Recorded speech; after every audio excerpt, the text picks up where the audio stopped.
this 2021 CSET apart from comprehension वाला portion. So first question is this. Okay, so 3 to the power 2019 divided by 10, then what will be the remainder पूछ रहा है. तो इसका एक क्या तरीका है कि 3/10 इसका रिमाइंडर कितना आ रहा है, 3 आ रहा है. फिर अब मैं इसको 6 9 10, अब इसका रिमाइंडर कितना आएगा, 9 ही आ जाएगा. देन तो इस 7 विल बी द रिमाइंडर. मैं इसमें पैटर्न रिकॉग्नाइज कर रही हूँ कि कितने के बाद रिमाइंडर रिपीट हो रहा है. तो ताकि मतलब बेसिकली साइक्लिसिटी निकाल रही हूँ.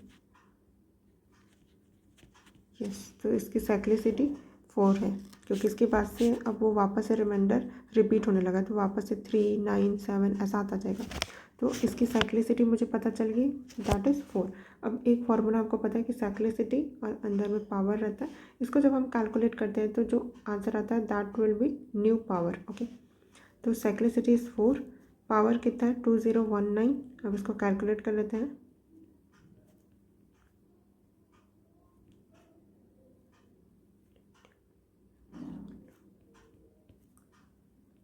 तो 3, अब ये 3 होगा न्यू पावर. ओके, तो अब ये जो क्वेश्चन है वो रिड्यूस हो गया 3 to the power 3 divided by 10. अब 3 to the power 3 का ये हो जाएगा 3 6 3 9 9 18 27. तो इसका रिमाइंडर 7 है, तो इसका भी रिमाइंडर 7 हो जाएगा. देन नेक्स्ट यहाँ पर बोल रहा है the number 10 is divisible by 7. तो digit value of the digit p, यहाँ पर p है, उसकी वैल्यू क्या होगी. अब इसके लिए डिविजिबिलिटी रूल पता होना चाहिए. डिविजिबिलिटी फॉर 7 11 एंड 13, इसके लिए हम क्या करते हैं, ट्रिपलेट रूल लगाते हैं. तो हम यहाँ पर भी ट्रिपलेट बनाएंगे. तो 3 7 9 8 1 2 5 p 3 6 9. लास्ट से बनाना शुरू करना है. दिस. अब लास्ट वाले में ट्रिपलेट नहीं है तो यहाँ पे 0 लगा देते हैं, क्योंकि 0 1 लिखो या 1 एक ही मतलब है ना. पीछे में 0 नहीं लगाना है कभी भी, वो उसका मीनिंग ही चेंज हो जाएगा, नहीं तो वो नंबर फिर सेम थोड़ी रहेगा. अब इनको ऐड कर लेते हैं. 3 6 9 9 8 1. ऑल्टरनेट प्लस माइनस करना है तो कर सकते हैं. तो हम क्या करें, इन दोनों को ऐड कर लेते हैं.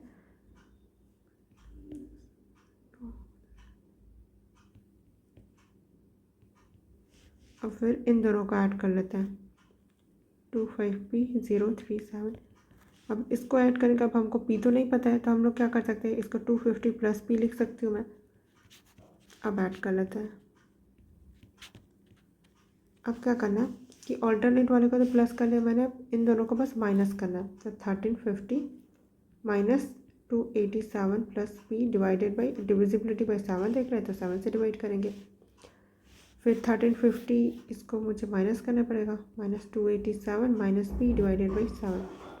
तो 1350 माइनस 287 5 है.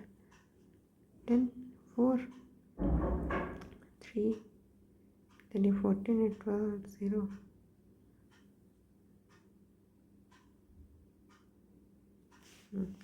तो 1063 माइनस p डिवाइडेड बाई 7.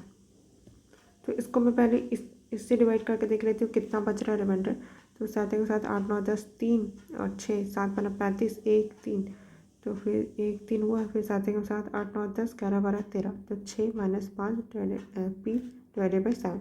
अब मैं p की वैल्यू ऐसा क्या रखूँ कि ये 7 से डिविजिबल हो जाए. तो 1 रखूँगी तो क्या हो जाएगा, 5 डिवाइडेड बाई 7 रिमाइंडर 5 आ जाएगा, तो ये तो नहीं हो सकता. फिर अगर मैं 6 रखूँ तो 6 माइनस 6 0 हो जाएगा. 0 डिवाइडेड बाई 7 यस डिविजिबल है. तो अगर मैं यहाँ पे वैल्यू 6 रखती हूँ तो फिर क्या हो जाएगा, 6 minus 6 0 and 0 will be divisible by 7. 0 तो किसी भी नंबर से डिविजिबल होता है, तो हो जाएगा. ओके, तो 6 will be the correct answer. 6 will be the correct answer है. 7 रखती हूँ तो माइनस आ जाएगा, और यहाँ पर तो माइनस नहीं आ सकता. 9 रखूँगी तो अगेन माइनस आ जाएगा. तो इन दोनों ऑप्शन पे क्या, सिर्फ एक ही ऑप्शन है और सेटिस्फाई कर रहा है. फिर ये वाला क्वेश्चन है. अब ये ना हम इसको नहीं करेंगे सॉल्व, क्योंकि ये एग्ज़ाम हॉल में भी हमसे सॉल्व नहीं हो सकता है विद इन 1 मिनट के अंदर तो नहीं होने वाला है, तो फिर इसको अभी हम प्रैक्टिस ही नहीं कर रहे हैं। और इसका थोड़ा कॉम्प्लिकेटेड भी है और ये क्वेश्चन कोई पैटर्न से नहीं है, मतलब रिपीट भी नहीं हो सकता, तो हम तो नहीं कर रहे इससे। जो इजी क्वेश्चन बनने वाले हैं हम उनको प्रैक्टिस करेंगे। A biology class at high school predicted that a local population of animal will double in size every 12 years. Biology class में एक हाई स्कूल ने प्रेडिक्ट किया, एट हाई स्कूल उन्होंने प्रेडिक्ट किया कि लोकल पॉपुलेशन एनिमल का वो double हो जा रहा है साइज़ में हर 12 ईयर में। तो 12 ईयर में डबल हो जा रहा है पॉपुलेशन, ठीक है, 2 टाइम्स द पॉपुलेशन। ओके, फिर at the beginning of the year 2021 के बिगिनिंग में इट वाज एस्टिमेटेड कि 50 एनिमल थे। पी रिप्रेजेंट करता है पॉपुलेशन आफ्टर एन ईयर, तो ये एन ईयर के बाद का पॉपुलेशन है, तो एन ईयर के बाद क्या हो जाएगा, then which one of the following equation represents the model of the class for the population. तो ओके, अगर ये कोई मॉडल है, ये कोई इक्वेशन है, ठीक है, तो इसको ये कंडीशन सेटिस्फाई करनी चाहिए ना कि 12 ईयर में पॉपुलेशन डबल हो जा रहा है। तो देखते हैं कहाँ पर ये सेटिस्फाई कर जा रहा है। तो अगर मैं n की वैल्यू 12 रखूँ तो जो आगे की जो पॉपुलेशन होगी, फ्यूचर की पॉपुलेशन होगी, वो डबल होनी चाहिए एज़ कम्पेयर टू 2021 की पॉपुलेशन की कंपैरिजन में, राइट।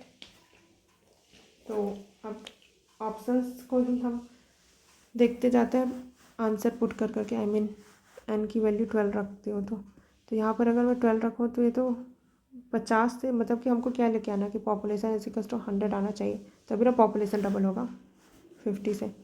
तो अगर मैं यहाँ पे 12 रखती हूँ तो यहाँ पर तो काफ़ी ज़्यादा वैल्यू हो जाएगी 100 से, तो और 60, ये 60 और ये 12, तो 612, तो ये तो गया, ये तो नहीं होगा।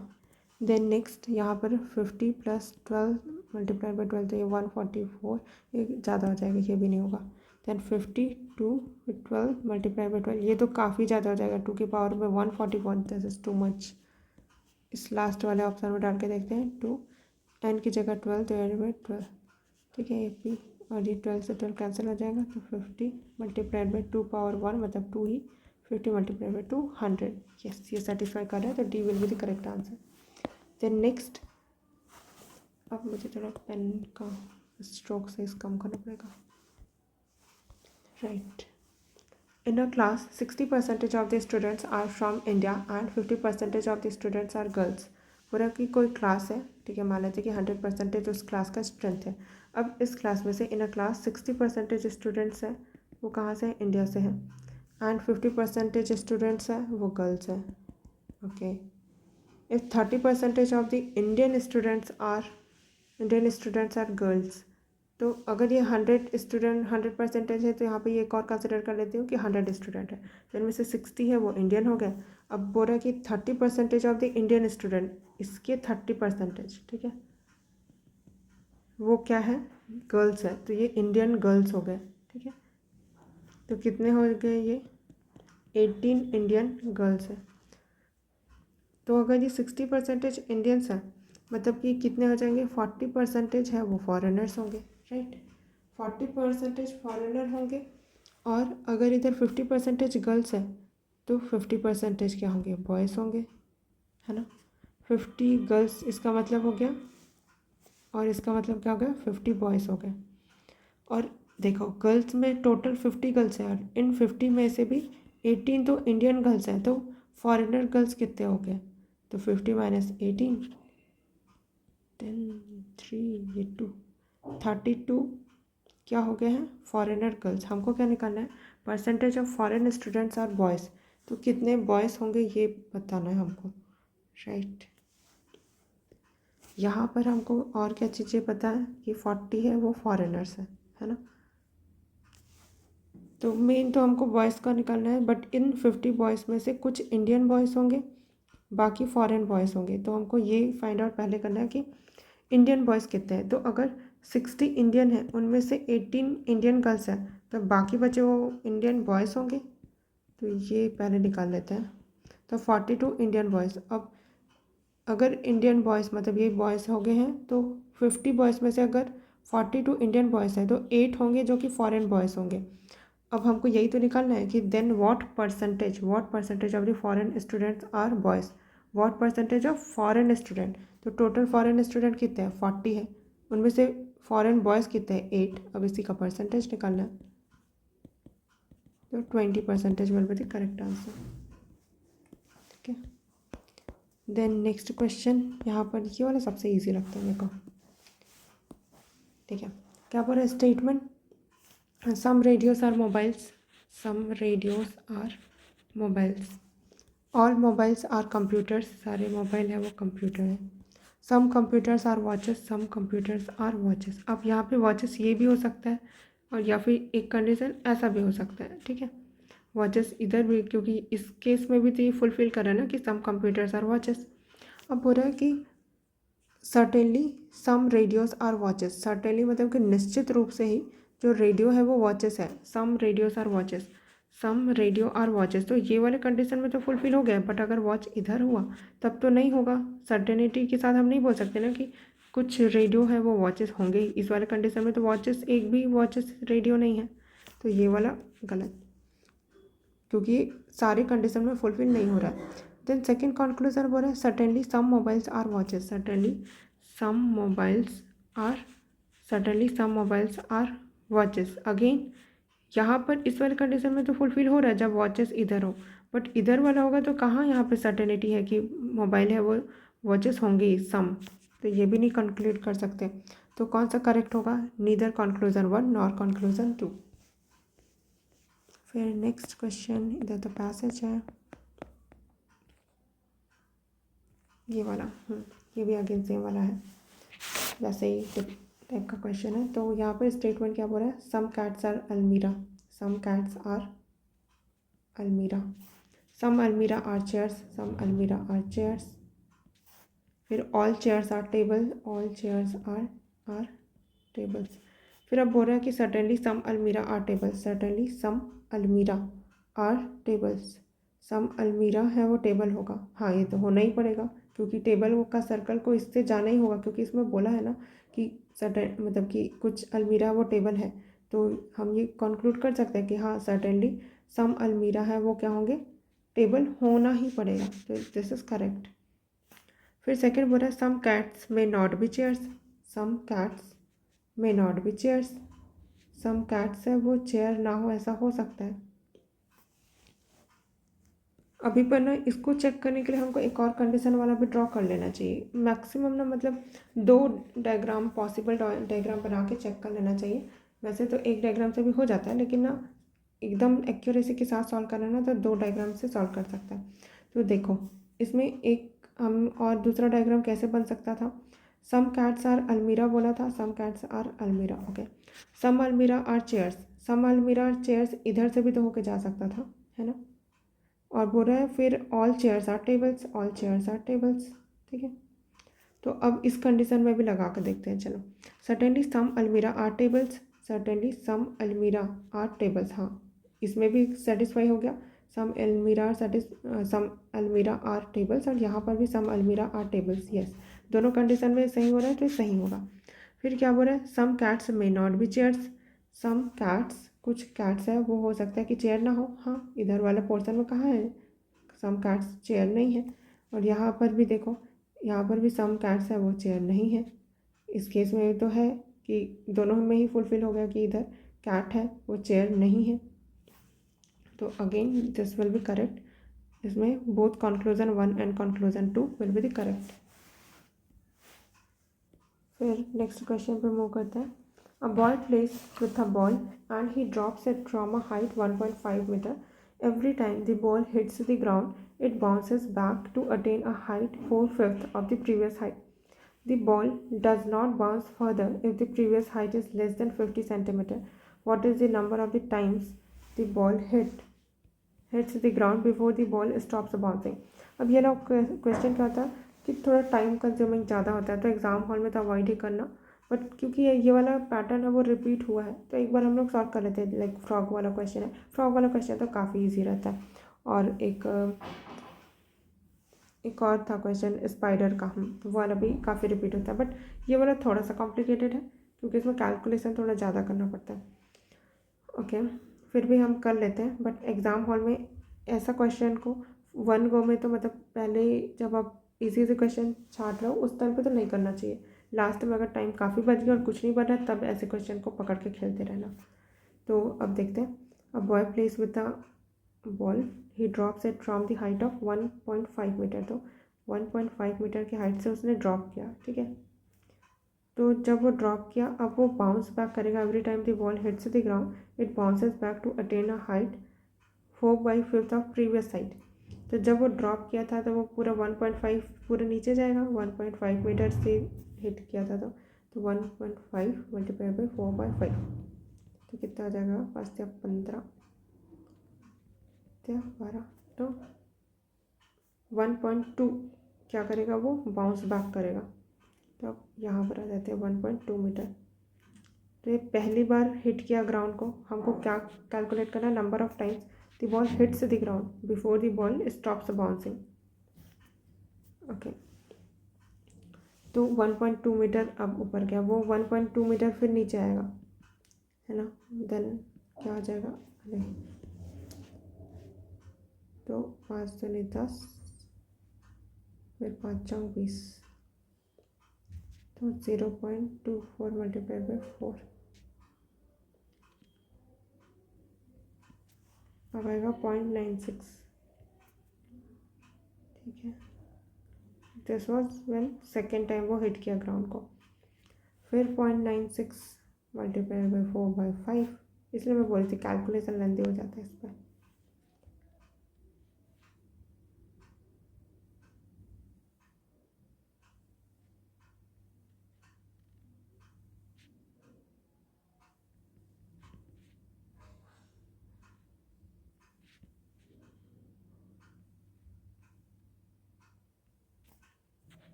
फिर 0.768,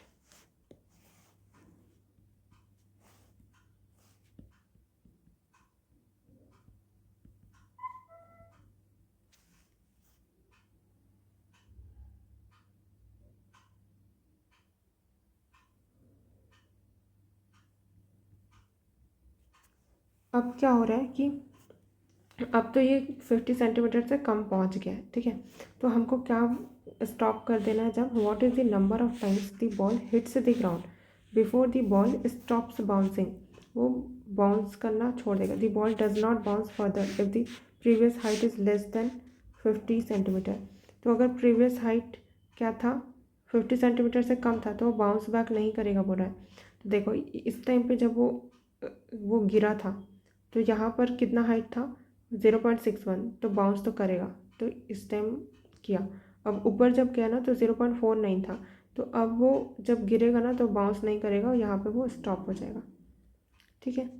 तो कितनी बार वो ग्राउंड को टच किया बोल रहा है? तो 1 2 3 4 and this was 5th time. तो यहाँ पर आंसर क्या आ जाएगा? 5 नॉट 6, क्योंकि जब 6th टाइम वो ग्राउंड को टच जरूर किया लेकिन उसने बाउंस बैक नहीं किया, राइट। यहाँ पर आते ही वो स्टॉप हो गया। तो यही है कि अगर आप इनको एकदम विजिलेंट होकर एग्जाम हॉल में आप सॉल्व नहीं कर रहे हो तो 6 will be answer marked by you, but that will be wrong. तो यही है कि इसमें बहुत ज़्यादा टाइम टेकिंग है, ऐसे क्वेश्चन को अवॉइड करना चाहिए। तो हम ये क्वेश्चन प्रैक्टिस इसलिए करते हैं क्योंकि हमको पता रहता है कि कौन से क्वेश्चन को छोड़ने हैं, right.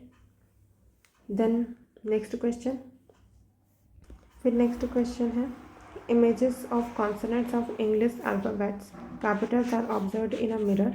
What is the number of images of these which do not look like the original shape? से कि जैसा नहीं दिखता, और वो भी हमको कॉन्सोनेंट देखने हैं, ओके। मतलब कि वोवेल को हटा दो, AEIOU।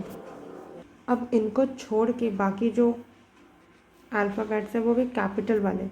तो ए को छोड़ के BCDE छोड़ के FGHI छोड़ के JKLMNOPQRSTU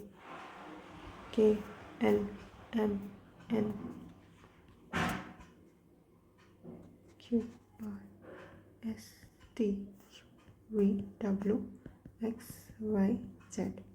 अब मिरर में जब हम देखेंगे तो इधर मिरर लगा देते हैं, तो कौन सा अपना जो शेप है, ओरिजिनल शेप है, वो चेंज नहीं कर रहा बोल रहा है, which do not look like their original. तो ये तो डायरेक्शन चेंज हो जाएगा, तो ये हट गया, इसका भी डायरेक्शन चेंज हो जाएगा, इसका भी चेंज हो जाएगा, इसका भी चेंज हो जाएगा, इसका भी चेंज हो जाएगा, दिस विल नॉट चेंज। फिर इसको देखते हैं, ये तो चेंज हो जाएगा, ये भी चेंज हो जाएगा, ये भी चेंज हो जाएगा। This will not change. ये तो ऐसा हो जाएगा तो ये भी चेंज हो जाएगा, चेंज्ड। इसका भी ऐसा हो जाएगा तो ये भी गया, ये भी गया।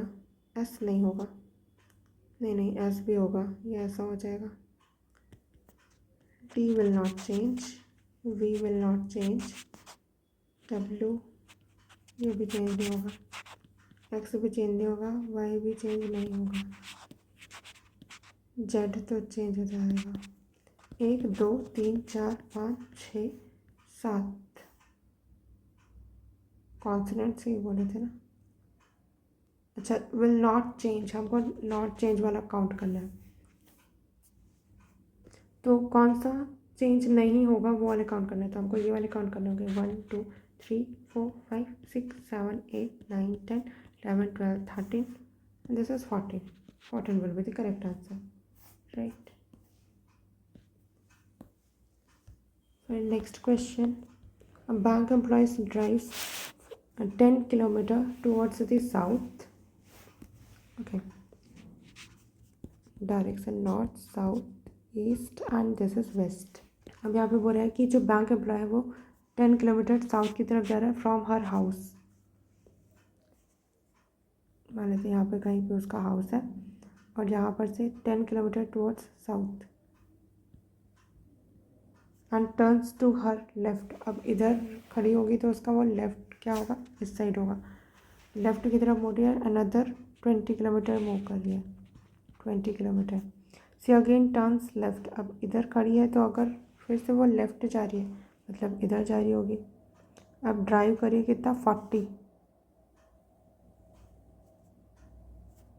तो 40 kilometre. Then she turns to her right, right अब उसका इधर होगा,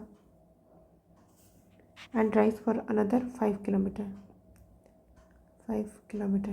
then she again turns to her right, तो अब राइट होगा इधर।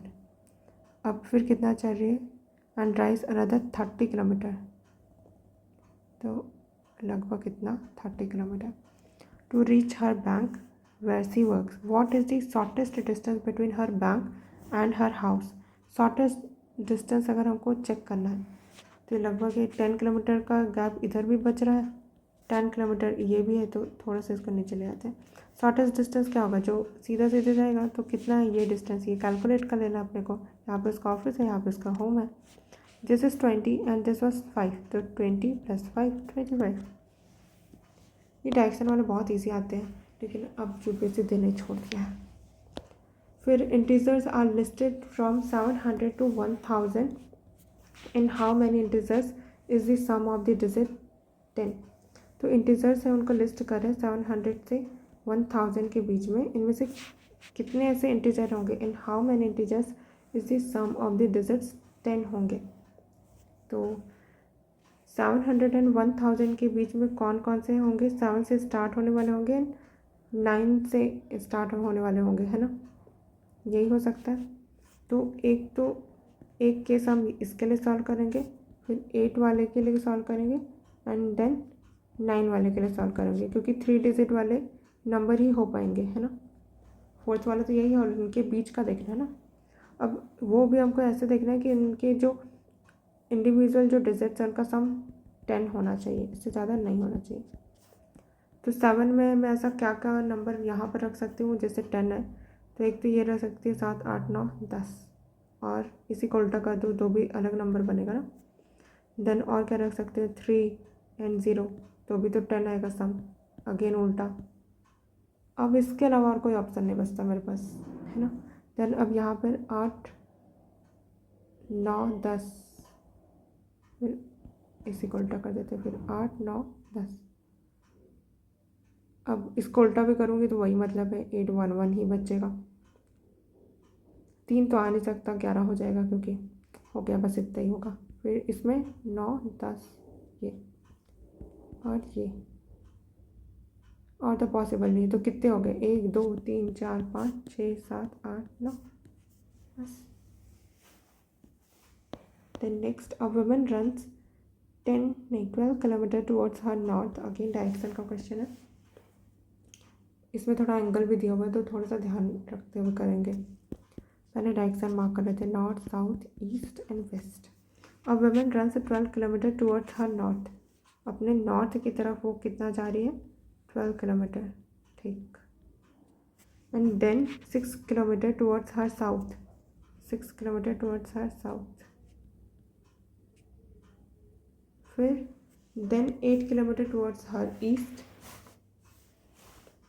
एक सेकेंड, ये कॉन्टिन्यूएशन में है। Then 6 kilometre, okay. यहाँ पर क्या बोल रहे हैं कि विमेन रन्स 12 किलोमीटर, यहाँ से वो स्टार्ट किया उसने 12 किलोमीटर टूवर्ड्स हर नॉर्थ, वो गई। अब जब यहाँ पे पहुँची फिर वहाँ पर से then 6 kilometre towards her south, तो हाफ वापस आ गई 6 किलोमीटर, ओके। अब वो इस पॉइंट पे है। Then 8 kilometre towards her east, अब यहाँ पर से वो 8 किलोमीटर अपने ईस्ट की तरफ जा रही है, तो 8 किलोमीटर थोड़ा सा इधर लंबा कर देंगे, भले मैंने 12 किलोमीटर से ज़्यादा ही कर दिया, थोड़ा सा यहाँ पर कर लेते हैं। 8 किलोमीटर ईस्ट की तरफ गई है, ठीक है। अभी वो यहाँ पर है। फिर in which direction is she from her starting point, तो स्टार्टिंग पॉइंट तो इसका ये है, यहाँ पर से किस डायरेक्शन में बोल रहा है, ओके। तो यहाँ पर से अगर मैं देखूँ तो this is east, this is north. पहली बात तो नॉर्थ एंड ईस्ट के बीच में ये कहीं खड़ी है ना। और ये एंगल देखूँ मैं तो ये कितना हो जाएगा, देखो ये वाला डिस्टेंस कितना है, 6 है, और ये वाला डिस्टेंस कितना है, 8 है। 6 एंड 8, तो जो भी एंगल बनेगा ऐसा कुछ बनेगा, है ना। 45 से तो कम है, and angle less than 45, less than more than तो नहीं होगा, तो इन दोनों तो हटा। एंड नॉर्थ ईस्ट के डायरेक्शन के बीच में है, तो नॉर्थ ईस्ट, राइट। तो this will be the correct answer, okay. फिर देखते हैं 7 books PQRSTUV are placed side by side. अब इसमें बोल रहा है इसका क्वेश्चन करने का तरीका क्या है। मैं सबसे पहले क्या कर लेती हूँ, लास्ट वाले को पढ़ लेती हूँ कि क्या मुझे फाइंड आउट करना होगा। ओल्ड गैजेटियर्स विथ ब्लू कवर, ठीक है। अब लिखते जाते हैं PQRSTUV side by side. RQT है वो ब्लू कवर है, RQT इनमें ब्लू कवर है। मतलब कि क्या, बाकी लोगों में ब्लू कवर नहीं है, तो बाकी ऑप्शन जो है उनको पहले हटा देते हैं। नहीं है शायद चलो ठीक है, ऑप्शन भी बहुत अच्छे से बनाया। फिर and other books have read colour, only SNU new book है, SNU न्यू है, S है ये न्यू है, and this is new. But हमको तो ओल्ड छाटना था ना, तो यू वाले को हटा दो क्योंकि यू तो न्यू है ना, तो 2 ऑप्शन हट गए। देन और क्या था कि SN only and rest are old. फिर PRS are law reports, PR and S ये है लॉ रिपोर्ट। बट हमको तो ये वाला चाहिए ना गजेटियर, तो R वाला तो लॉ है, अगर तो ये भी हट गया, हो गया आंसर QNT। पूरा पढ़ने की ज़रूरत ही नहीं पड़ी। तो ये सब एग्ज़ाम हॉल में कैसे सॉल्व करना मैं बस एग्जैक्टली वही बता रही हूँ, ठीक है। बाकी लॉन्ग मेथड वगैरह यूट्यूब में भी काफ़ी है, एक्सप्लेनेशन भी काफ़ी है, तो वो तो बताने की ज़रूरत नहीं है। Then next question, replace the incorrect term by the correct term in the given sequence. Odd terms को हमको where the odd terms and even terms follow the same pattern, ठीक है। ऑड एंड इवन है, same pattern follow कर रहे हैं, बोल रहा इनकरेक्ट टर्म इनमें से क्या होगा। तो इनमें ऑड वाले में पैटर्न है एंड इवन में पैटर्न है बोल रहा है। तो पहले ऑड वाले को साथ में लिख लेते हैं, 3 7 13, फिर 21 31 43, ठीक। इवन वाले लिस्ट आउट करते हैं, 2 4 10 18 28 40। इधर 6 का गैप, इधर 8 का गैप है, इधर 10 का गैप है, इधर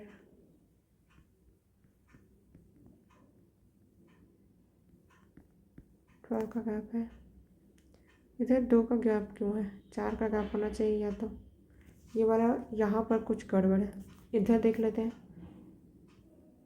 2 4 7 8 9 10 11 12 13 6 8 ओके 4, तो यहाँ पर भी 4 का गैप आना चाहिए, 2 और 4।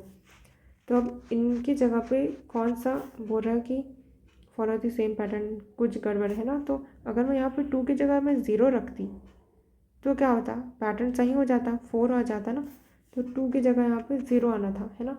तो रिप्लेस करने बोल रहा है इनकरेक्ट टर्म को बाय द करेक्ट टर्म। तो 2 को मैं रिप्लेस करके 0 रखती, तो आंसर विल बी दी 0। क्या क्या मैंने ना ये देखा कि यूपीएससी ना हर बार ना एक क्वेश्चन ऐसा देता ही है जिसमें ना 0 आंसर रहता है। पता नहीं, मतलब ऐसा नहीं देखना कि जहाँ 0 है वहाँ पे 0 मार्क कर देना, बट ना कहीं ना ये नोटिस करना कि अगर जैसे मार्क करके सॉल्व करके अगर आपका आंसर 0 आ रहा है तो ना वो सही है, मतलब ये बस पता चल जाएगा आपको। वैसे तो सिर्फ सॉल्व करके मार्क करना है, सब कुछ करना नहीं है। The next question, following is a matrix of certain entries, the entries follow a certain trend row wise है, ठीक है, ऐसे वाला ट्रेंड है। अरे रो वाइज देखना है, नॉट कॉलम वाइज, ओके, ठीक है, row wise. Choose the missing entry accordingly. तो देखते हैं, ए इधर है, बी फिर सी, ठीक, ए बी सी, मतलब ए बी सी तो होगा ही, तो ए बी होना चाहिए यहाँ पे, तो बी वाला आंसर आएगा। ये हट गया, 7 3 10 3 6 9, मतलब इन दोनों का सम इधर है तो 3 ही आएगा, बस खत्म। इतने इजी क्वेश्चन अब नहीं आते, आने चाहिए थे लेकिन अब नहीं आते। Then you are given 2 identical sequences in 2 rows, what is the entry in the place of C. अब पैटर्न रिकॉग्नाइज करना पड़ेगा कि 4 है 8 है तो 4 हो गया, 4 से 6 हो गया, इधर कितना है, हाफ हुआ है, 4 से 6 क्या हुआ है भाई, 4 से 6, 8 को अगर मैं 1/2 से मल्टीप्लाई करूँ तो 4 है, 4 को अगर मैं क्या से करूँ, 1/2 के बाद क्या पैटर्न बचता है, 3/2 करके देखते हैं, 2 2 4 6, यस आ रहा है। 6 को 5/2 से करेंगे, बच्चे 25 30 15, यस यस यही है पैटर्न। तो 5 का अगर मैं 1/2 करूँ, सी पे जाना है ना मुझे, तो 5 1/2, फिर इधर से इधर गई तो 3/2, इधर से इधर गई तो 5/2, दिस विल बी दी सी। तो 25 3 8 कितना आ जाएगा, 24 लगभग 3 6 3 3 9.6 के आसपास, this will be the correct answer. Then next question. Then next question is, a person X from a place A and another person Y from place B set out at the same time to walk towards each other. दोनों एक दूसरे की तरफ ही बढ़ रहे हैं. The places are separated by a distance of 15 kilometre. तो X and Y 15 kilometre के डिस्टेंस से दूर है एक दूसरे से. X walks with a uniform speed कितना 1.5 kilometre per hour and Y कितने स्पीड से जा रहा है 1 kilometre per hour in the first hour with a uniform speed of 1.25 in the second. Okay एक second. X walks with a uniform speed 1.5 and y walks with a uniform speed of 1 in the first hour, with a uniform speed of 1.25 second hour में, with a uniform speed 1.5 in the third hour. Okay तो y का है वो change होता जा रहा है, x and this is y 1.5, तो ये 1 पहले आवर में, फिर अगले आवर में ये 1.5 अगेन एंड ये 1.25, फिर ये अगेन 1.5 एंड दिस 1.5, ऐसे करते करते जा रहे हैं. तो बोल रहा है कि they take 5 hours to meet. तो ये सही है कि या नहीं ये देख रहे हैं. तो ये 3 आवर हो गए, 4 आवर में 4 आवर में देख लेते हैं कितना हो जाएगा. 5 है तो क्या हो जाएगा, 5 हो जाएगा 1.5 एंड अब क्या हो जाएगा 2 हो जाएगा, है ना. तो 5 घंटे में क्या 15 किलोमीटर हो पा रहा है या नहीं ये देखना है. तो कितना हो गया टोटल कर लेते हैं, 2.5 किलोमीटर और ये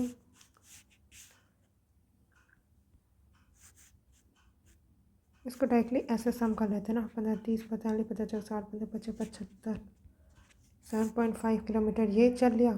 अब इसका देख लेते हैं, 2, 3, 4, 5, 6 किलोमीटर हो गए, 5, 10, 15, 10, 2, 3, 4, 5, 6, 7, कुछ गड़बड़ किया मैंने, 15,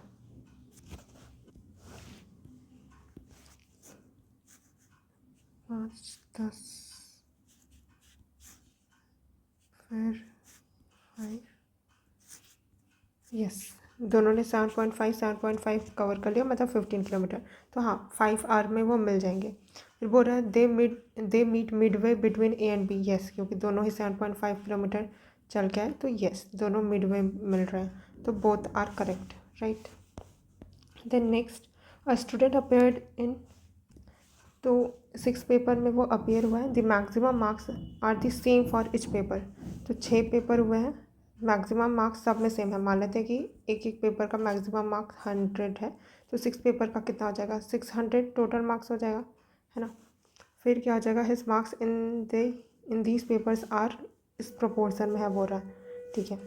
तो 5:6, 7:8, 9:10, ओवरऑल कितना 60% स्कोर किया है, मतलब ओवरऑल उसने 60% स्कोर किया है, कितना 600 का, तो कितना 6, 36, 360 मार्क्स स्कोर किए हैं उसने, ठीक है। इन how many number of papers did he score less than 60% of the maximum marks, maximum marks कितना है 100, इसका 60% कितने में वो स्कोर किया बोला, मतलब 60 मार्क्स से कम कितने टेस्ट में लेके आया है। तो ये 6 पेपर है, अब हमको एग्जैक्ट तो नहीं पता है, तो इसको 5x, 6x, 7x, 8x, 9x, 10x ये निकाल दिया।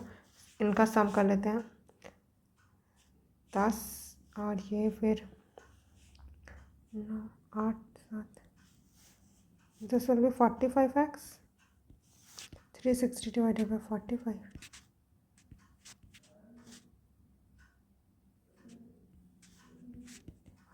8, एक्स की वैल्यू आ गई 8। अब सबको मल्टीप्लाई कर देते हैं, 40, 8, 48, 56, 64, 80। अब 60 से कम कितने टेस्ट में आए हैं, तो ये सब तो 60 से ज़्यादा है, 3 टेस्ट में आए हैं 60 से कम, तो 3 विल बी द आंसर। तो पूछा था how many numbers of papers did he score less than 60% of the maximum marks, तो मैक्सिमम मार्क्स कितना था एक पेपर का 100, उससे उसका 60% 60, उससे कम कितने में आए, 3 पेपर में आए। फिर नेक्स्ट क्वेश्चन पे मूव करते हैं। Yes, in a group of 120 person 80 are Indians, ऐसे वाले क्वेश्चन हमने बहुत देखे है ना, इसी क्वेश्चन पेपर में ही 1, 2, 3 क्वेश्चन, ये थर्ड क्वेश्चन है गैस, है ना, देख लेते हैं। इन अ ग्रुप ऑफ 120 पर्सन है, इनमें से 80 है वो इंडियंस हैं, रेस्ट है फॉरेनर है, तो 8, 10, 11, 12 this are foreigners. Then further 70 persons in a group can speak English, इनमें से 70 है वो इंग्लिश बोल सकते हैं। And the number of Indians who can speak English is, तो इसको एक सॉल्व करने का एक और तरीका क्या है कि हमने एक बॉक्स वाला मेथड अपनाते हैं। इसमें क्या होता है कि जैसे इसमें बोला ना कि 80 इंडियंस हैं और क्या है 40 फॉरेनर्स हैं, इंग्लिश बोलने वाले कितने 70 है, तो इंग्लिश वाले को मैं दूसरे कलर से फिट करने का ट्राई करती हूँ, ठीक है। 70 इंडियंस हैं, तो मैक्स टू मैक्स क्या हो सकता है कि पूरे 40 इन फॉरेनर्स है, वो 40 के 40 क्या बोले इंग्लिश बोले, तो इधर कितने बचे, सिर्फ 30 ही बचेंगे इंग्लिश बोलने वाले जो इंडियंस होंगे, है ना। और अगर मैं 40 को थोड़ा और इधर करूँ, ठीक है, तो थोड़ा सा भी मैं इधर करी, जैसे कि इधर हो गए 30, तो इधर हो जाएंगे 40। अब इधर मैं 20 करूँ तो इधर कितने हो जाएंगे 50, ठीक है। और इधर 10 करूँ तो इधर कितने हो जाएंगे 60, और अगर पूरा का पूरा ही कर लूँ 70 तो 70 भी हो जाएंगे, तो मिनिमम 30 तो होंगे ही होंगे, क्योंकि इससे ज़्यादा इधर फॉरेनर बोल ही नहीं सकते ना, क्योंकि फॉरेनर से 40 है, तो मैक्स टू मैक्स पूरे के पूरे फॉरेनर भी अगर इंग्लिश बोलने लगे तो इंडियंस को मिनिमम 30 इंडियंस तो होने ही चाहिए जो इंग्लिश बोल रहे होंगे, है ना। तो 30 से तो ज़्यादा, 30 तो मिनिमम है, तो 30 मत मार्क कर देना, 30 के बाद भी पॉसिबिलिटी है कि 30 तो मिनिमम है, उससे ज़्यादा भी हो सकते हैं। एंड कितने मैक्सिमम हो सकते हैं, जितने इंडियंस हैं उतने हो सकते थे, लेकिन यहाँ पे इंग्लिश वाले का कोटा ही 70 है, तो मैक्स टू मैक्स 70 इंडियन, 70 के 70 पूरे इंग्लिश वाले बोलने वाले होंगे। तो मैक्स 30 से मतलब मिनिमम 30 से 70 मैक्स इस रेंज में होगा जो इंडियंस का होगा, है ना। तो D will be the correct answer. And then क्या होगा, consider all the 3 digit number. Okay, consider all 3 digit number without repetition of the digits. ठीक है, डिजिट्स है वो रिपीट नहीं होनी चाहिए। 3 डिजिट नंबर कंसिडर करने हैं, सारे 3 डिजिट वाले। Obtained using 3 non zero digits which are multiples of 3। Non zero digits होने चाहिए और मल्टीपल होने चाहिए 3 के। ठीक है, 3 के मल्टीपल में क्या क्या है, तो 3 6 3 3 9, और वो भी डिजिट्स बोला है ना, यूजिंग 3 नॉन ज़ीरो डिजिट्स, तो 3 भी आ जाएगा, क्योंकि 9 के आगे हम जा ही नहीं सकते। 9 के बाद तो डबल डिजिट का नंबर हो जाएगा ना। और हमको बोला है कि यूज़ करना है 3 non zero digits which are multiple of 3। Let S be their sum, और एस है वो उसका सम है। तो पहले कितने नंबर में बना सकती हूँ, 3 6 9 से, तो 3 से स्टार्ट होने वाले ऐसे बन सकते हैं। फिर कैसे बनेगा, फिर इतने ही नंबर बना सकती हूँ मैं। अब इनका सम बोला है, that will be considered as S. तो एस की वैल्यू क्या होगी, 9 9 18, 3 3 6 6 दूनी 12, 8 9 10 16 2 3 36। तो अगेन इसमें 36 आएगा, 36 में 3 करूँ तो कितना हो जाएगा, 39। फिर अगेन 39, तो एस क्या आ गया, 3996। अब बोल रहा है कि ये जो एस है वो ऑलवेज डिविजिबल होगा 74 से। तो देख लेते हैं, 3996 है, उसको 74 से डिवाइड हो रहा है नहीं। चौक 16 7 28 29, और बड़ा करना पड़ेगा, 6 चौक 24, ज़्यादा ही होगा, मतलब 5 टाइम्स जाएगा, 24 7 10 296 4 टाइम्स, यस। तो ये तो यस डिविजिबल है। फिर S is always divisible by 9। 9 से डिविजिबिलिटी के लिए क्या करता है, sum of this digits divided by 9। तो 9 9 18 19 20 21 22 23 24 25 26 27 27 बटे 9 9 18 27, यस ऑलवेज डिविजिबल होगा। तो दोनों ही करेक्ट है। Then there are 2 classes A and B having 25 and 30 students respectively. In class A the highest score is 20। ठीक है, हो रहा है कि 2 क्लासेस है, एक class A and class B, having 25 and 30 students respectively। in class A highest score कितना है, 21, लोएस्ट है 17, ये रेंज हो गया। Then in class B highest score is 30 and lowest score is 22। फिर बोल रहा है कि 4 students are shifted from class A to B। A से बी में 4 स्टूडेंट जा रहे हैं। ओके, अब कंसिडर करना है following statement, the average score of the class B है वो डेफिनेटली इन डिक्रीज होगा बोला। अब देख लेते हैं पहले, अगर एवरेज का क्या कॉन्सेप्ट है कि इधर ये मिनिमम है और ये मैक्सिमम है, ठीक है, इनके बीच का कुछ भी हो, ठीक है, एवरेज वही इन्हीं के बीच में कहीं लाई करेगा। और अगर 4 स्टूडेंट इधर से जा रहे हैं, चलो मान लेते हैं कि इधर से मैक्सिमम वाले नंबर वाले को भेज रहे हैं हम लोग, दैट इज़ 21, बट इसका एवरेज होगा वो जाहिर सी बात है 22 से ज़्यादा ही होगा, है ना। तो ये तो अगर कम नंबर वाले ऐड होते हैं किसी एवरेज में, तो वो क्या करते हैं, एवरेज को डिक्रीज़ कर देते हैं, है ना। और यहाँ पे देखो, जितना एवरेज था उससे तो कम वाले आए ना। एवरेज इसका कितना होगा, मान लेते हैं कि 24 25 के आसपास होगा एवरेज, है ना इसका। तो मान लेते हैं 25 था, बट इसका मैक्स टू मैक्स इस 21 ही दे सकता था, इससे ज़्यादा तो कोई ना, क्लास ए वाले तो नहीं आ सकते। और मिनिमम वाले आएंगे तब तो क्या ही बात थी, वो तो कम ही होगा एवरेज। तो इसका मैक्सिमम भी अगर आ गया तो भी ये एवरेज है वो डिक्रीज़ होगा ही होगा, है ना। तो दिस विल बी करेक्ट। अब बोल रहा है सेकेंड स्टेटमेंट कि the average score of class A will definitely increase.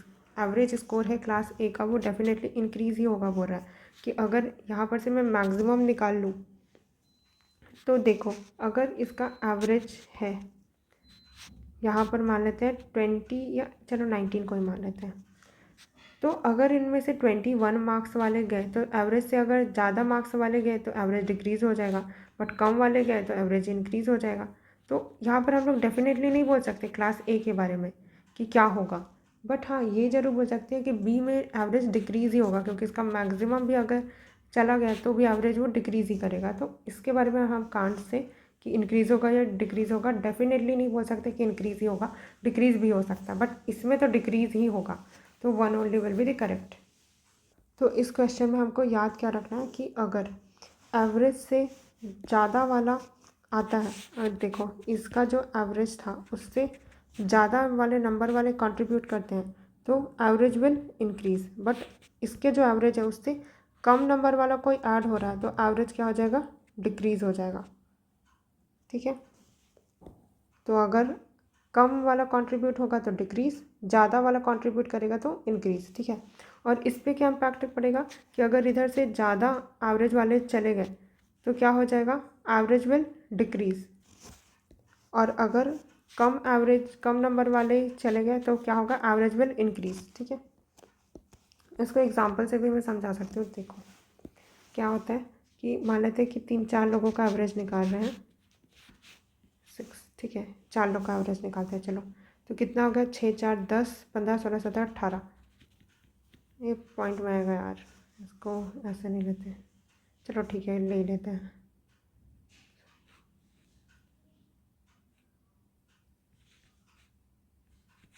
ठीक है, अब मैं देखती हूँ इसमें एक और मेंबर ऐड कर देती हूँ। अब जितना इसका एवरेज है इससे कम वाले को ऐड कर रही हूँ। ठीक है, तो 2 मार्क्स वाले को ऐड कर दी मैं, तब न्यू एवरेज क्या हो जाएगा, 18 + 2 / 5 मीन्स 20, 5 चौक 20। तो देखो एवरेज विल डिक्रीज। तो यही मैं बता रही थी कि अगर जो एवरेज है उससे कम मार्क्स वाले ऐड होते हैं तो एवरेज डिक्रीज़ होगा। तो एवरेज में अगर कम मार्क्स लाओगे तो एवरेज डिक्रीज़, एवरेज में अगर ज़्यादा मार्क्स वाला कोई ऐड हो गया तो एवरेज विल इंक्रीज़। ठीक है, वही चीज़ अब वापस इस क्वेश्चन में देखते हैं। क्या बोला था मैंने कि एवरेज है, इसका एवरेज मान लेते हैं 25 है। ठीक है, एवरेज से कम वाले में ऐड करी 21 तो डेफिनेटली डिक्रीज़ होगा ही होगा। ठीक है, तो इसलिए फर्स्ट वाज करेक्ट। अब यहाँ पर से मैं क्या कर रही थी, अब रिमूवल के केस में क्या होगा, ये इस रेंज है। ठीक है, अब एवरेज है, अब ये मान लेते हैं इसका एवरेज 19 होगा, इसी बीच में होना चाहिए है ना। तो अगर मैं एवरेज से ज़्यादा वाले मार्क्स को हटा दूँ तो एवरेज विल डिक्रीज़, ज़्यादा वाला तो हट गया ना तो एवरेज विल डिक्रीज़, और अगर कम मार्क्स वाले को हटा दो तो एवरेज विल इंक्रीज़। ठीक है, यही था, यही दो कॉन्सेप्ट याद रखना है। देन नेक्स्ट ये रैंक वाला क्वेश्चन है, इतना तो इधर जगह भी नहीं है, किधर ही बनाऊँ मैं, छोटा छोटा लिखना पड़ेगा, इससे लिखते हैं। तो इसमें क्या होता है, क्वेश्चन बोल रहा है कि इसमें कैसे सॉल्व करते हैं पता है ना, पहले क्वेश्चन रीड करना है आपको और उसके बाद फिर स्टेटमेंट 1 स्टेटमेंट 2 क्या इनमें कौन सा सफिशिएंट होगा आंसर करने को, ये बताना रहता है। तो पहले क्वेश्चन पढ़ लेते हैं। तो Seema's rank from the top in the class of 40 student, Seema का रैंक बताना है from the top in the class of 40 student है, उनमें से टॉप से कितना रैंक होगा सीमा का, ये बताना है। अब स्टेटमेंट 1 से मैं ये बता पाऊँगी या नहीं ये पहले देखना है, फिर अगर नहीं बता पा रही हूँ तो सिर्फ स्टेटमेंट 2 को अलोन देखना है, फिर उससे क्या आंसर कर पा रही हूँ, और दूसरे से भी नहीं हुआ फिर दोनों को मिला के देखूँगी फिर आंसर हो रहा है या नहीं ये देखना है। ठीक है, तो थोड़ा सा टाइम कंज्यूमिंग होता है लेकिन एक्यूरेसी के साथ करो तो अच्छे से हो जाता है। पहला स्टेटमेंट पढ़ते हैं, प्रिया इज़ 4 रैंक बिलो सीमा। प्रिया है, ये प्रिया, वो 4 रैंक नीचे है, तो 4 रैंक नीचे 1 2 3 4 4 रैंक नीचे किससे, below Seema, and is 31st from the bottom, और यहाँ ये बॉटम है, इधर से 31st है। तो अब क्या मैं इससे सीमा का रैंक बता सकती हूँ, देखते हैं। अगर ये 31st है मतलब इससे नीचे तो 30 स्टूडेंट है और ये 31st वाली स्टूडेंट है। अब काउंट करते हैं, 30 31 32 33 34 35 36, तो सीमा का रैंक 37th है। अब हमको क्या इसके बेसिस में मैं बता सकती हूँ कि टॉप से कौन सा रैंक होगा। अगर ये 36 ये है मतलब इससे नीचे 35 से स्टूडेंट है, ये 36 भी है, 37 38 39 40, तो टॉप से कितना रैंक होगा, ये 36 है। हाँ, तो बता तो सकती हूँ मैं टॉप से कितना रैंक होगा, तो यस स्टेटमेंट अलोन तो सफिशिएंट है ना। अब देखते हैं कि ऐसा कोई ऑप्शन है कि both statement two are required to. ये वाला तो गलत, क्योंकि स्टेटमेंट वन के बेसिस पे ही मैं आंसर कर पा रही हूँ, तो ये तो नहीं हो सकता। इधर statement one alone and statement two alone sufficient, हाँ ये हो सकता है। Statement two alone not sufficient to answer the question, statement one not alone sufficient, ये तो गलत हो जाएगा। अब क्योंकि ये वाला आंसर और ये वाले आंसर में देखो स्टेटमेंट, या तो स्टेटमेंट वन अलोन सफिशिएंट है या तो स्टेटमेंट टू अलोन सफिशिएंट है, तो यस यही वाला आंसर हो जाएगा अपना। अब चलो सेकंड स्टेटमेंट को भी चेक करके देख लेते हैं कि आ रहा है या नहीं, तो ये भी चेक करके देख ही लेते हैं। तो सेकंड स्टेटमेंट में क्या हो रहा है कि एना इज 2 रैंक अबो सीमा। एना है वो 2 रैंक ऊपर है सीमा से, एंड 37th फ्रॉम बॉटम, ये दिस इज बॉटम। अब इससे 37 है ना, तो इससे क्या मैं सीमा का रैंक बता सकती हूँ from the top in the class of 40 student. Seema का रैंक अगेन बता सकती हूँ मैं, क्योंकि ये अगर अना है वो 1 है, इसके नीचे 36 है ना, तो फिर अना का रैंक कितना हो जाएगा, इस कहाँ से टॉप से बताना है। तो इधर 36, ये 37th रैंक है, तो 36 नीचे 37, फिर 38, 39, 40, तो इधर 40 स्टूडेंट, ठीक है। अब 40 से अब मुझे सीमा तक आना है, तो कितना हो जाएगा, तो ये 40, 39, 38, 37, 36, 35 एंड 34, बट हमको एग्जैक्ट रैंक तो पूछा नहीं है, तो क्या मैं आंसर कर सकती हूँ, यस कर सकती हूँ। तो इधर स्टेटमेंट वन अलोन या फिर स्टेटमेंट टू अलोन, दोनों में से एक भी अगर स्टेटमेंट मिल गया तो उससे मैं यस आंसर कर सकती हूँ। अब क्योंकि ऐसा ऑप्शन है नहीं जहाँ पर मतलब ये बोले कि नहीं स्टेटमेंट वन अलोन ही बस सफिशिएंट है एंड स्टेटमेंट टू नहीं होगा सफिशिएंट, ऐसा तो नहीं है। तो एक ऑप्शन को चेक करने के बाद ही इसलिए हमारा आंसर आ गया था, बाकी सारे ऑप्शन ऐसे ही एलिमिनेट हो जा रहे थे, ठीक है। तो इजी रहता है, कभी कभी जैसे दोनों ही सेटिस्फाई नहीं करता तो पूरा चेक करना पड़ जाता है, अदरवाइज़ जल्दी हो ही जाता है सॉल्व। बट अब यूपीएससी इसको भी बहुत कॉम्प्लिकेट करने लगा। और देखते हैं अब नेक्स्ट क्वेश्चन, अगेन सेम ही करना है अपने को। पहले क्वेश्चन पढ़ लेते हैं, who is the heaviest among A B C D E, ठीक है, हैवीएस्ट बताना है। स्टेटमेंट वन से मैं बता सकती हूँ क्या कौन है हैवीएस्ट, देखते हैं।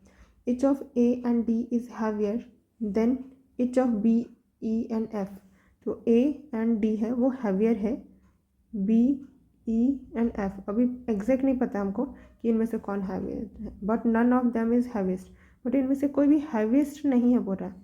टोटल कितने लोग थे, A B C D E, A B C नहीं है यहाँ पे, मतलब कि क्या मैं ये बोल सकती हूँ कि अब इनमें से कोई भी हैवीएस्ट नहीं है, मतलब सी ही होगा heaviest, but none of them is heaviest, मतलब कि यहाँ पर सी ही बस नहीं है, तो सी ही होना चाहिए हैवीएस्ट। तो इससे तो मैं आंसर कर पा रही हूँ, स्टेटमेंट अलोन सफिशिएंट है आंसर करने के लिए कि हैवीएस्ट कौन है। तो statement alone is sufficient to answer the question, yes this could be the answer. Statement two के बारे में अभी हम नहीं पढ़ा है तो हम बोल नहीं सकते। Both statement one statement two are required, नहीं स्टेटमेंट अलोन से ही मैं वन अलोन से ही बता सकती हूँ। फिर neither statement one alone nor statement two sufficient, तो ये भी गलत क्योंकि मैं स्टेटमेंट वन से बता पा रही हूँ। अब इन दोनों में से देखना है कि कौन सा सही होगा। अब सेकेंड वाला देखते हैं, A is heavier then D, ठीक, बट इज़ लाइटर देन सी। ए है हैवियर है डी से, बट लाइटर है सी से। अब मैं किस में बता सकती हूँ कि हैवीएस्ट कौन है, नहीं स्टेटमेंट टू के बेसिस पे तो मैं नहीं बता पा रही हूँ। तो स्टेटमेंट टू अलोन सफिशिएंट बोल रहा है, नो, तो सफिशिएंट तो नहीं है, तो A will be the correct answer.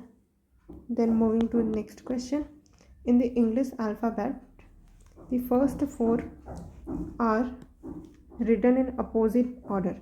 English alphabet में जो पहले 4 लेटर्स हैं उनको अपोजिट ऑर्डर में लिखा गया, the next 4 are written in opposite order and so on, at the end y and z are interchange which will be the 4th letter to the right of the 13th letter. तो क्या बोल रहा है कि alphabet से पहले 4 letter क्या होते हैं, ए बी सी डी, उनको अपोजिट ऑर्डर में लिखना है। अपोजिट ऑर्डर में क्या होता है, जैसे ए बी सी डी होता है तो डी के बाद सी, फिर बी, फिर ए, ठीक। फिर क्या लिखा है मैंने, तो एक सेकेंड, इसको इधर से नहीं लिखते, थोड़ा जगह भी बचाना पड़ेगा, तो थोड़ा छोटा छोटा लिखते हैं। तो क्या बोल रहा है कि ABCD लिखना था, लेकिन कैसे लिखना है, उल्टा, DCBA। तो इसको ना ऐसे लिखते जाएंगे कि ABCD इधर लिखा, ABCD, फिर EFGH, फिर IJKL, MNOP, QRST, UVWX। YZ को इंटरचेंज करना है, तो YZ मैं ऐसे लिखे रहती, लेकिन इंटरचेंज करना है। हो गया। अब मार्किंग करते हैं, क्योंकि यहाँ से हमने स्टार्ट किया, तो इधर से नंबरिंग करते हैं। 1 2 3 4 5 6 8 9 10 11 12 13 14 15 16 17 18 19 20 21 22 23 24 25 26। अब बोल रहा है which will be the 4th letter to the right of 13th letter. 13th letter पे पहले जाते हैं, 13th लेटर इज P। अब इधर जाएंगे तो दिस विल बी राइट, इधर जाएंगे तो दिस विल बी लेफ्ट, ठीक है। अब 13th लेटर के राइट में 4th, 1 2 3 4, तो ये हो गया T। हो गया, फिर ख़त्म। Next question, this one. तो यहाँ पर क्वेश्चन क्या बोल रहा है कि consider the following table. Player है ABCD, run scored in the first inning, face balls in first inning, फिर रन स्कोर सेकेंड इनिंग में, एंड देन बॉल कितना फेस किया। Who is the fastest run scorer. तो fastest run scorer हम किन को बोलेंगे, जिन्होंने सबसे ज़्यादा रन बनाए और वो भी कम बॉल्स में, है ना। तो कम बॉल्स में ज़्यादा से ज़्यादा रन बनाने वाले को हम लोग फास्टेस्ट रन स्कोरर बोलेंगे।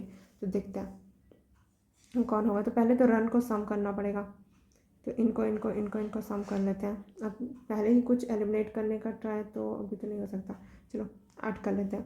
तो कितना हो जाएगा, 4 ये 5 6 और 1 7, और ये बॉल्स को ऐड कर लेते हैं, 9 6 15 9 10 17, तो ये A का हो गया। फिर B का देखते हैं, 50 ये 55, एंड ये 7 9, देन ये 35,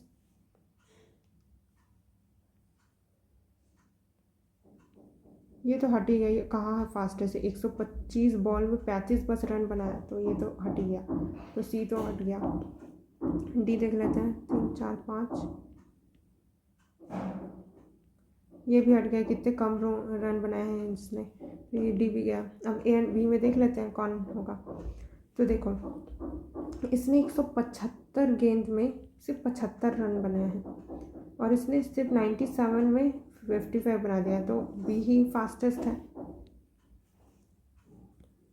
फिर नेक्स्ट क्वेश्चन है, half the villagers of a certain village have their own houses. ठीक है, हाफ जो विलेजर्स हैं उनके पास खुद का घर है, ओन हाउसेस मतलब कितना, 50% लगभग।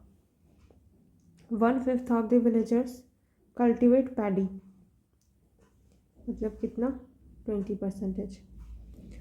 फिर 1/3 ऑफ द विलेजर्स लिटरेट, मतलब 33.33% लिटरेट है। 4/5 of the villagers are under 25 year of age, मतलब कितना होगा ये, 80%।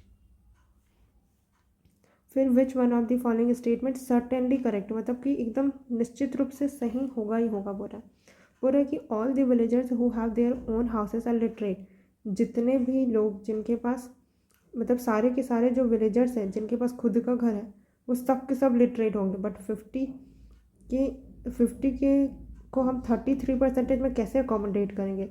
लिटरेट वाला परसेंटेज 33 है, ज़्यादा से ज़्यादा सबके पास घर होगा वो, और लिटरेट होंगे वो 33.33% ही हो सकते हैं, है ना। तो ये तो नहीं हो सकता इसमें, फिर तो ये तो गलत।